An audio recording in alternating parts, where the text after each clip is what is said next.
like you. I was asleep when the teacher discussed mongooses. It was in between maths and English, if I remember rightly.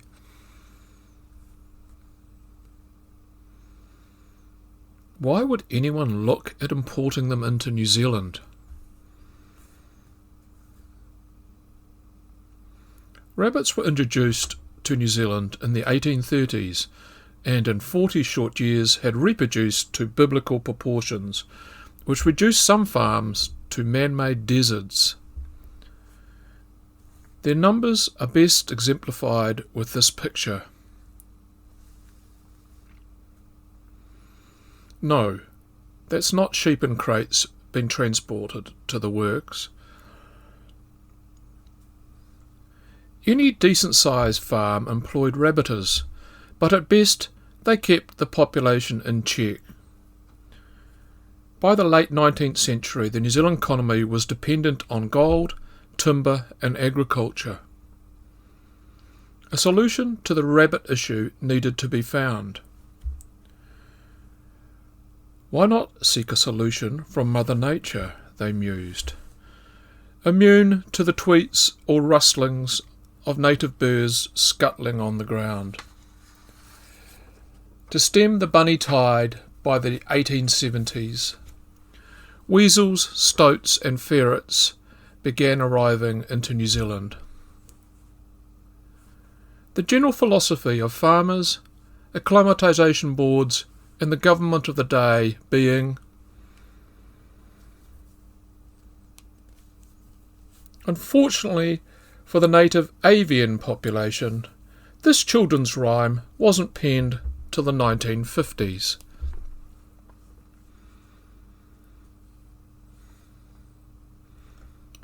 So any animal on the planet that could hunt rabbits was, to coin a phrase, fair game.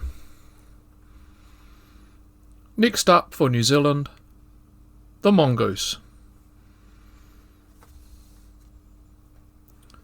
The Rabbit Nuisance Act of 1876 enshrined the nation's hatred of rabbits by protecting their natural enemies, including mongooses, from being trapped or killed.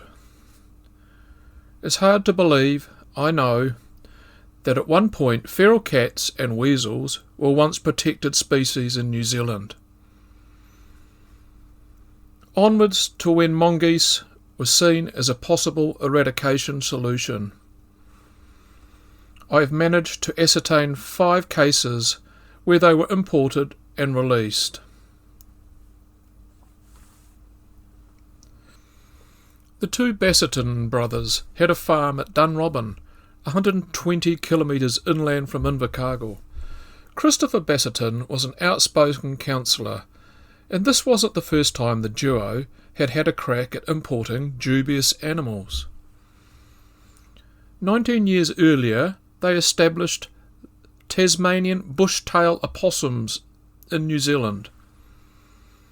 We all know how that one ended. Next we go up north, close to Masterton. This release has links to the one in Nelson I'll get to shortly. One of the ones that was released at Ika Station was found later in the district in 1903. 15 of the 20 Otago mongoose shipped from Calcutta arrived into Port Chalmers in 1882.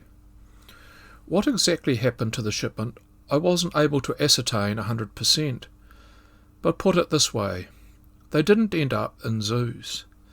There are records of a release at Moa Creek in the mid-1880s, so that was likely to be their destination.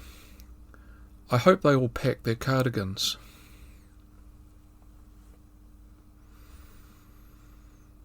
Now to Kaikoura. George Bullen had previously imported and released ferrets onto his farm with no success. The ferrets preferred feasting on the local bird life rather than going about killing rabbits. In 1884 he went to Plan B, releasing the mongooses to their fate.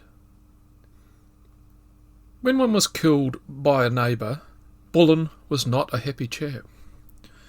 Complained bitterly about the expense he had made getting them all the way to New Zealand from the Himalayas.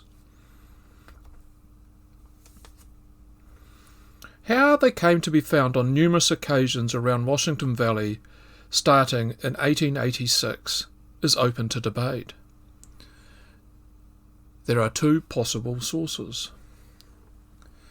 The first being Reverend Andrews of Stoke, who at one stage was based at the aforementioned Ika station near Masterton. Whilst up north, he had been fined for failing to keep the rabbit population in check, using the tried and true method, shooting the bastards. It was likely him that was behind the Wairarapa import. The good Reverend was also a proponent of importing badgers into New Zealand. The other possible source of the Nelson mongoose was someone immigrating from India. Mongoose has been a favourite pet of those posted to the Indian continent. If you're on a transfer from, say, the East India Company, there was nothing stopping you importing one as part of your household goods.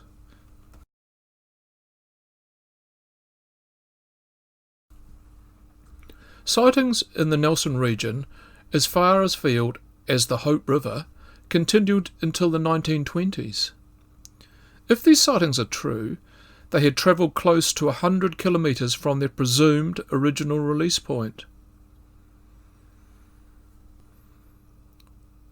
This video can explain their fate succinctly enough, one feels.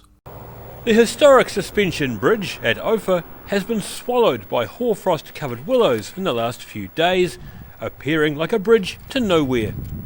Road signs, branches and fences all show the signs of freezing air. A hoarfrost has blanketed fruitlands since the end of last week, but it's too early to know if the mercury will drop to the -21 degree record set in 1996. Daryl Baser, The South Today. The poor little buggers never stood a chance in New Zealand's cold and tough environment. As a bit of a sideline story, over 1,000 mongooses were also introduced into Australia around the same time and for the same reasons. The environment there was much more to their liking. Why don't you see any mongoose on the Gold Coast today?